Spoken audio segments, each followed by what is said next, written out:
Well, good evening. This is Hound Dog Steve coming to you on the 18th of March, and that is a Sunday evening, and I hope this finds you well. And please, first let me say thank you to all of my viewers. We're moving towards 3,600 subscribers now on my channel, and I only have you to thank for all of that, and I hope that I continue to bring things of interest to you, and yeah, that we can get ourselves up to 4,000 subscribers. This is amazing. Thank you, thank you, thank you. I feel absolutely flattered. And so let's carry on. This is a poll that recently came out, and this is leading to a Tory majority here in Ontario. This is Rob Ford is the head of the Progressive Conservative. And so a Tory is a Conservative, by the way, for all those people who are not from Canada. And yes, the Liberals are trailing with 12%, and the Tories have 30% of the vote. And this is exactly what happened in America. Okay, voters have been given the impossible choice. In America, you had Clinton, who represented the status quo, and there was an awful lot of people who were dissatisfied with the status quo, and the candidate that was put up against Clinton was a wild card. So it was either vote for more of the same or vote for a wild card. And I don't think that Doug Ford is necessarily a wild card, but certainly a vote for the Kathleen Wynne government, the Liberals, is a vote for the status quo, and there are many, many, many people who are dissatisfied with the status quo. And I'm going to bring you a story here now, which is one of the reasons why people are not happy with the status quo. Behind the smoke. Okay, this is the story behind marijuana legislation in Ontario, and as usual the government has made a complete cock-up of it. They haven't paid any attention to the real evidence on the ground as to what is going on, and so my interest in this is threefold. Firstly, I grew up through this generation. I was the generation where marijuana really broke through into the public eye.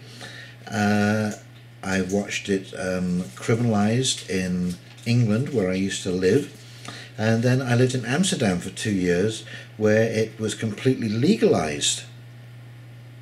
Okay, and also my third point of view is the money that this is going to cost the average Ontario taxpayer, because the Liberal government really doesn't understand how to run a business, and the amount of people that it's going to affect is absolutely incredible.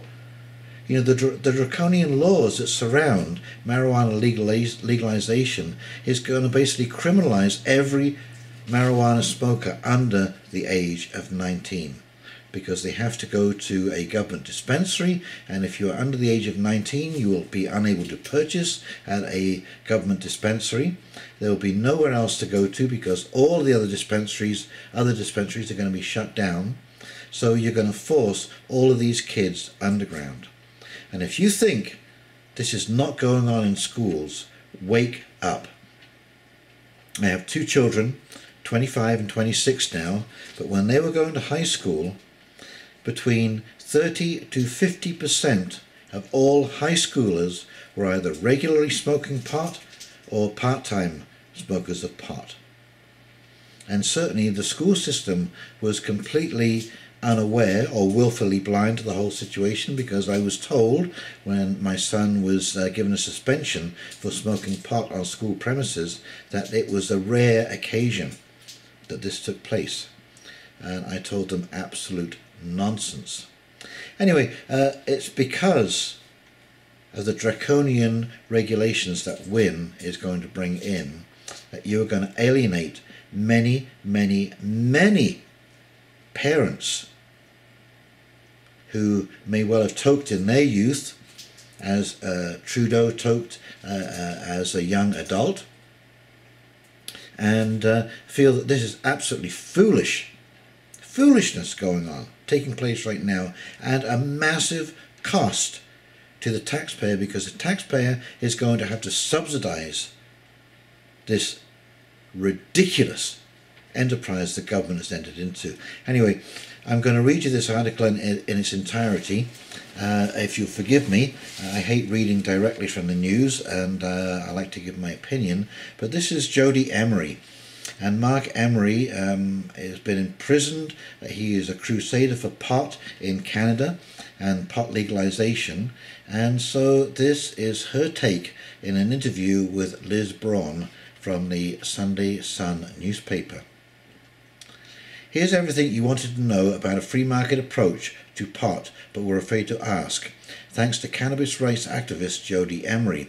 And this is in part because Doug Ford said that he preferred a market approach rather than a legislative approach to the legalization of marijuana. Emery and her husband, Mark Emery, are pioneers in the field, having run pot dispensaries, published Cannabis Culture magazine, and generally helped drag Canada kicking and screaming into a 21st century relationship with marijuana. The legalization of marijuana is something Jody and Mark Emery have worked towards for most of their adult lives. Ms. Emery spoke to us on the phone about just what Doug Ford's free market approach could mean to the people in Ontario. Once pot is legal, each province oversees distribution and sale. Some provinces will allow both private and public sales. In Ontario, the Liberals intend to control all sales, opening 150 stores run by the LCBO. Can we start with a quick summary of legalization? Thank you, Jody. Do let's start with a brief summary of legalization. Legalization was supposed to do three things: stop criminalizing Canadians for using and providing cannabis, legalize the existing industry, and stop wasting law enforcement spending. But we're not seeing any of that with the Ontario Government Cannabis Act, Bill 174. That model continues to criminalize the existing industry.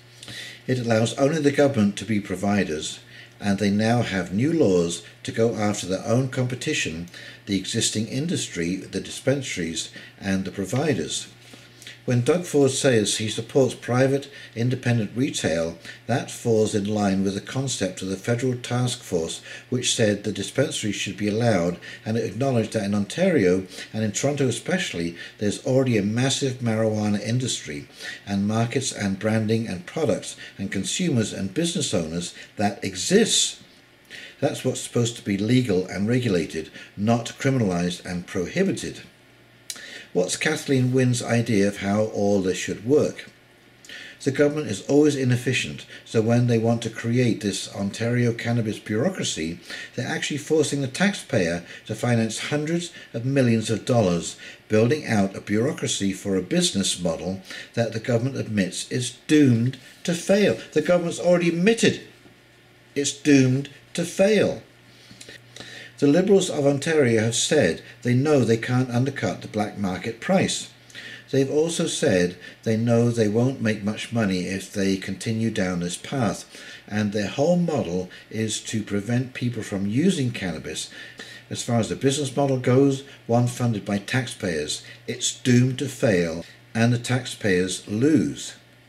And this gives you an idea of the anal nature of Kathleen Wynne. She wants to control everything and crush it and have it completely under her control. It's doomed to fail because they plan to open 40 dispensaries this year. Okay, there's already 100 dispensaries in Toronto running full steam. How are you possibly going to replace those 100 dispensaries? You see, it's going to drive the whole thing underground and criminalize everything. It's going to give more work for the police force and more work for bureaucrats. Let's get real. You know, one of the things I'm going to point out right here is living in Amsterdam. Now, I've been in Canada 36 years. I lived in Amsterdam for 2 years prior to coming to Canada. That's 38 years. And 2 years prior to that is when Amsterdam legalized pot. That is 40 years ago. Amsterdam is still there. It hasn't collapsed. It hasn't burned to the ground. It's not riddled with pot addicts. In fact, the addiction problem has cleaned up because it allowed the police to focus on the really dangerous drugs. And so Amsterdam has become a flourishing example of what happens when you get some common sense and you legalize a drug that has absolutely no harmful effect on the public by and large. But there are lots of people who were damaged by OxyContin and fentanyl and Percocet and Percodan. The list goes on. Okay, and yes, pot is a gateway drug. And you know why pot is a gateway drug into other drugs? It's because right now our youngsters have to go to a thing called a drug dealer. And usually drug dealers sell more than one drug, not just marijuana. And you can imagine from a business perspective, if a drug dealer can get you addicted to something and you've got to come back every week or every 2 weeks for another hit, he's got a guaranteed market. So sure, he's going to introduce you to crack. Sure, he's going to introduce you to heroin. Sure, he's going to introduce you to meth or cocaine or whatever that particular dealer is into. That's why marijuana is a gateway drug, is because of the criminalization. Not in spite of the criminalization. I mean, let's get with the program here. Let's become adults. Let's stop being infantilized about this particular subject. Your kids are already smoking pot. Don't you get that?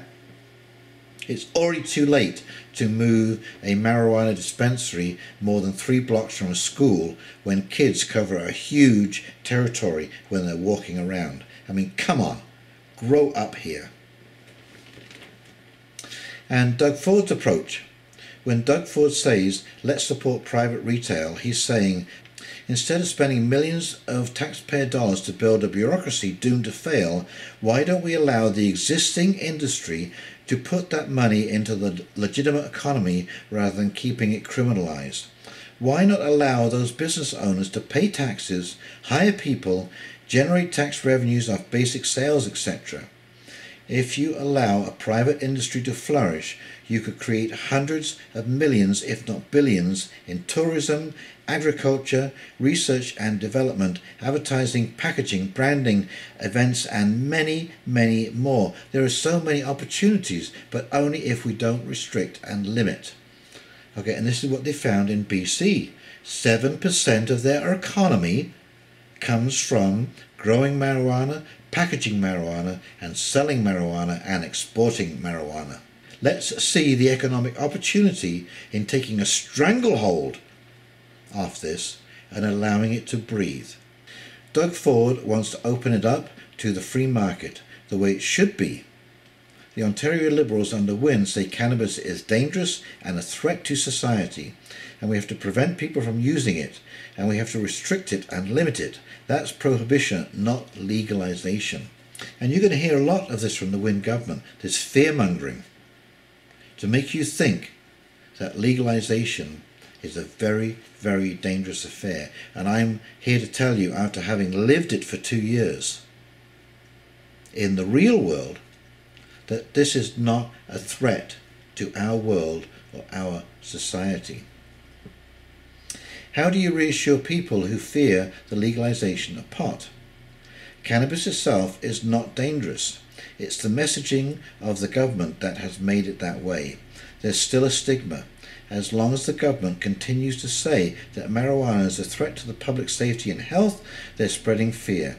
Fear will discourage good Canadians from accessing something safer than the dangerous substance the government promotes and profits from, like alcohol, opioids, and tobacco.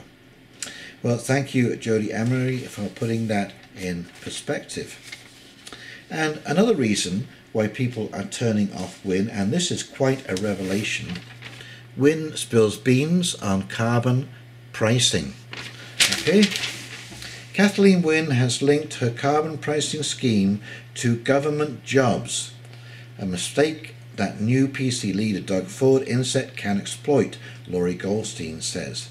its primary purpose is to pay government workers. The whole carbon taxing scheme is a scam, folks. You can take that to the bank, whether it's the Liberals in Ontario or the Liberals in the federal government. It is a scam.